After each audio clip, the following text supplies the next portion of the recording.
എടുത്തു പറയേണ്ട കുറച്ച് കാര്യം, ഇതിന്റെ അണിയറ പ്രവർത്തകരുടെ ഒരു ഇത് ഇപ്പം ഉദാഹരണം പറഞ്ഞാൽ മേക്കപ്പിന്റെ ആണെങ്കിലും അതുപോലെ തന്നെ പിന്നെ ഇതിന്റെ കാസ്റ്റിംഗ് ആണെങ്കിലും സ്റ്റെഫി സേവിയർ അതെ അതെ എല്ലാം, അതുപോലെ മേക്കപ്പ് പിന്നെ അതുപോലെ തന്നെ ഇതിന്റെ ക്യാമറ, ഞാൻ പറഞ്ഞല്ലോ ചില ഫ്രെയിംസ് ഒക്കെ കാണുമ്പോൾ സത്യം കറക്റ്റ് ഹോളിവുഡ് ഫിലിമിൽ നമ്മൾ കണ്ട് മറന്ന ചില വിഷ്വൽ, അത്രയും ക്വാളിറ്റി വിഷ്വലൈസേഷൻ എന്ന് പറയുന്ന ഒരു അനുഭവമാണ് ആടുജീവിതം കണ്ടപ്പോൾ നമുക്ക് കിട്ടിയത്. കമ്മാര സംഭവത്തിന്റെ സിനിമാറ്റോഗ്രാഫർ, അതെ അതും ഒരു പിന്നെ വിഷ്വൽ ട്രീറ്റ് തന്നെയായിരുന്നു. പക്ഷേ ഇത് ഒരു പടി, ഇത് ഈ പറയുന്ന പോലെ ഒരു പടി മേളിലാണ്.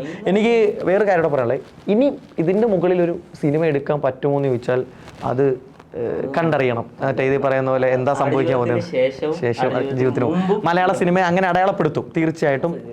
മലയാള സിനിമയെ ആടുജീവിതത്തിന് മുമ്പും ആടുജീവിതത്തിന് ശേഷവും